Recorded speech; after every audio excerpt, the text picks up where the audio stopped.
ఈరోజు భారతీయులందరికీ కూడా ఆత్మగౌరవంతో తలెత్తుకునే విధంగా భారత రాజ్యాంగాన్ని మరి ఏర్పరచుకున్నటువంటి రోజుగా మనం నిర్వహించుకుంటా ఉన్నాం.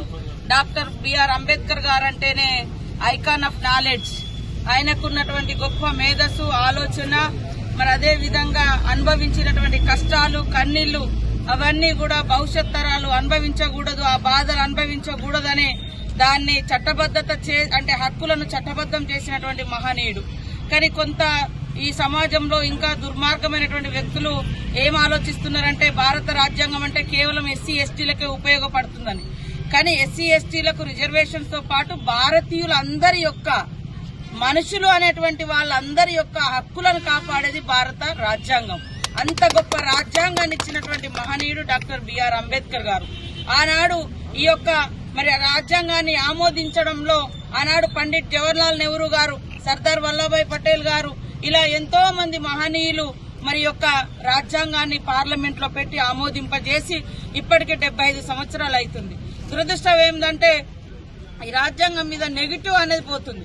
కానీ ప్రశ్నించే హక్కు, జీవించే హక్కు, అంటరానితనం నిర్మూలన, అదే విధంగా రైట్ టు ఎడ్యుకేషన్, ఇలాంటి అనేక హక్కులను మనం భారత రాజ్యాంగంలో పొందుపరుచుకున్నాం.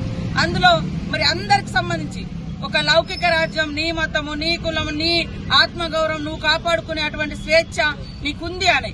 కానీ ఈ రోజు అవన్నీ తుడిచిపెట్టాలనేటువంటి ఒక దుష్ప్రచారం జరుగుతుంది. అప్పుడు ఎస్సీ ఎస్టీలకో బీసీలకో కాదు అన్యాయం జరిగేది, మానవులు అనేటోళ్ళందరికీ అన్యాయం జరుగుతుంది. ఈ ప్రపంచంలో అతి గొప్ప రాజ్యాంగం, అతి గొప్ప ప్రజాస్వామిక వ్యవస్థ ఈ భారతదేశంలో ఉంది అంటే దానికి ప్రధాన కారణం డాక్టర్ బిఆర్ అంబేద్కర్ గారు. దానికి ప్రధాన కారణం మనం రచించుకున్నటువంటి భారత రాజ్యాంగం. ఈ రాజ్యాంగాన్ని కొనసాగించుకోవాలి, రాజ్యాంగాన్ని కాపాడుకోవాలి.